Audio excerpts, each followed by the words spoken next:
Hi guys, it's Rob from East Coast Sailing, and finally Ivania's back in the water. Today we're going on a Thames Estuary war tour. I'm going from Tolsbury all the way to Chatham in Kent, and I'm going to go past the John Knock Tower, the Shivering Sands Tower, the Red Sands Tower. I'm also going to go past the Richard Montgomery, which is an old World War II warship that landed on a sandbank and it was full of live munitions. Now that's full of white phosphorus, and if that went up today, it would blow every window out in a 10-mile radius. So hopefully it doesn't go up as I go past, because that will be all that work I did over winter put to waste. I left Tolsbury at 7:30 in the morning at high tide. That meant we'd have the tide running with us for at least 3 hours until we turned the corner around the Maplin Sands. Then we'd have a head-on tide for about 3 hours until it turned. Then the tide would be pushing us nicely to the River Medway. The total distance is 55 nautical miles and I expect to do this in 8 hours.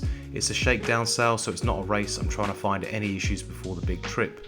I've got very light winds, 8 knots, gusting 12 from the southeast. The Thames Estuary is a formidable stretch of water. You have fast moving tides, heavy shipping, you've also got lots of dangerous wrecks, semi-submerged, moving sandbanks, so it's a really challenging place to navigate.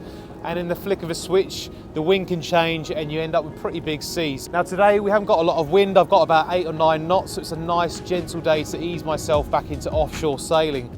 The forts we're going to explore today are categorised into 2 types, the Navy style on the left and the Army style on the right. A mixture of these forts were built across the southeast coast of England to protect the 28 nautical miles of estuary from sea and air attacks. The most northerly fort is called Ruff's Towers and is now called Sealand, the world's smallest principality. Next is Sunk Head, which was actually blown up by the Navy to prevent further pirate radio stations broadcasting. The Tongue Sands Tower fell into the sea in 1996 during a heavy storm. The North Fort is the most westerly and it had a less kind history. In 1953, storm damaged the fort and a month later a Norwegian ship called Balbec collided with it and killed 4 crew members.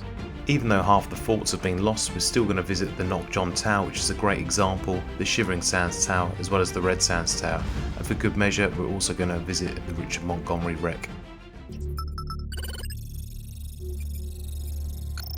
Knock John Tower is a Navy-style fort standing at 24 metres tall. The legs are made from 1 foot reinforced concrete and each leg is 24 foot wide and contains 7 levels which could house up to 120 men. These men would be posted on the fort for 6 weeks at a time, and crews suffered a condition called fort madness.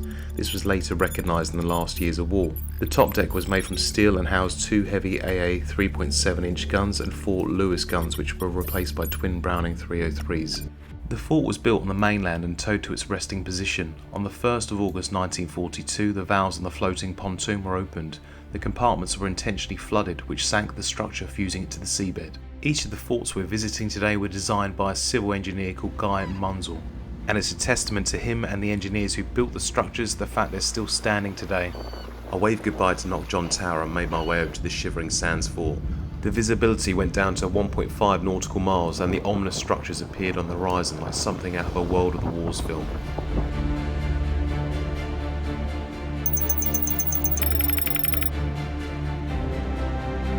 The Shivering Sands Fort was built between 1941 and 1942 and it's located 8 miles north of Whitstable. Originally there were 7 towers, 1 searchlight tower as well as a control tower and 5 gun towers. Unfortunately, on the 7th of June 1963, a boat called the Ribbonsbore collided with one of the towers which fell into the sea without harming anyone or sinking the boat.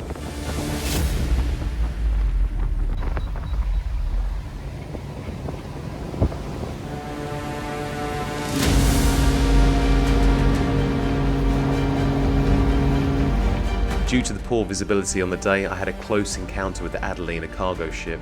I waved goodbye and crossed the busy shipping channels and made my way over to the Red Sands Fort.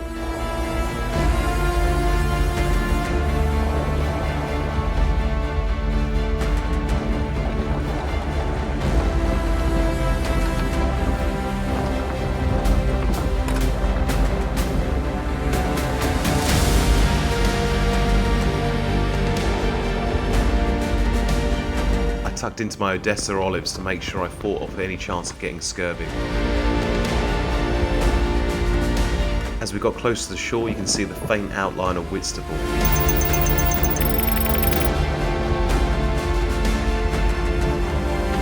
The The Red Sands Fort are the best preserved forts and all 7 towers remain intact. They're located 3.5 miles west of the Shivering Sands Fort. The only things missing are the wire walkways which connected all the towers.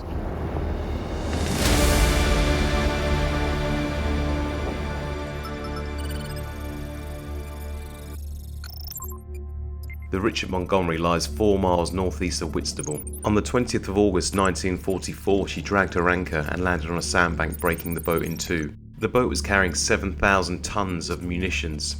Only 4,000 tons were removed, so 3,000 remained on board, and it's becoming very volatile.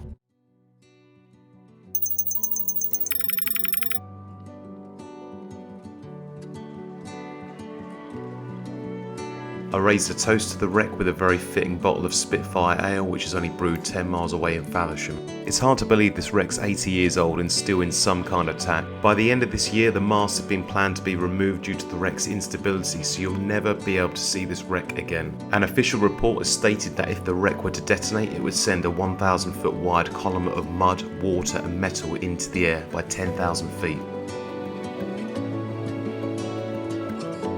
I sailed the last leg over to the entrance of the River Medway and pulled in the sails.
It's hard to imagine my sailing adventure started here when I purchased my first boat off eBay with no experience from Marina, and now I'm coming back 10 years later, married with a kid and a new boat.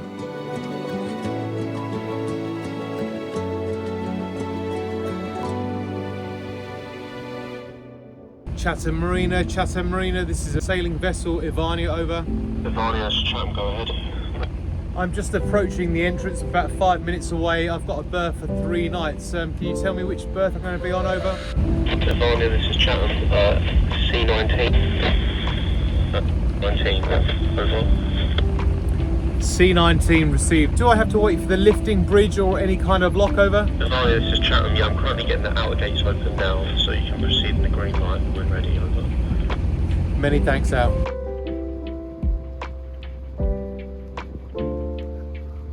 I must admit I do love an entrance lock, and normally these would be absolutely full of boats in peak season. However, I was able to enjoy this on my own.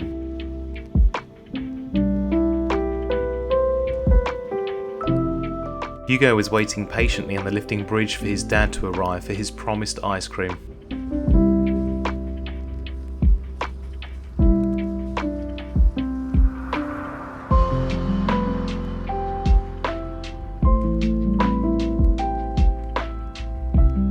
Chatham Marina is run by the MDL Group, and I have to say this is probably one of the best marinas I've actually been to in the UK.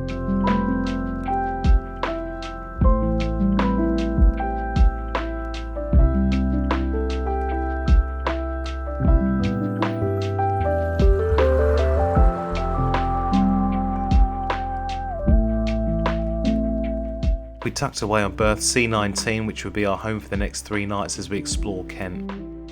The marina was actually opposite Upnor Castle. Everywhere you seemed to look, it was steeped in history.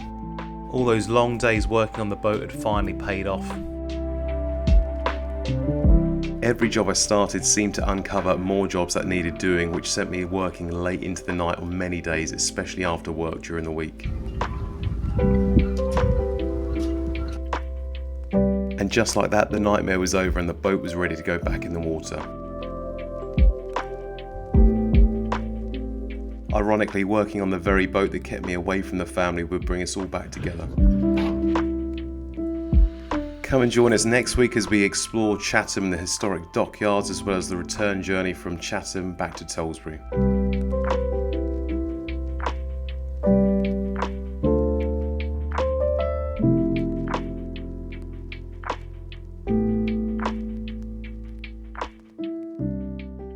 Thanks for watching East Coast Sailing, and if you've enjoyed today's episode, please hit the like button, subscribe to the channel and turn on notifications to get the latest episodes.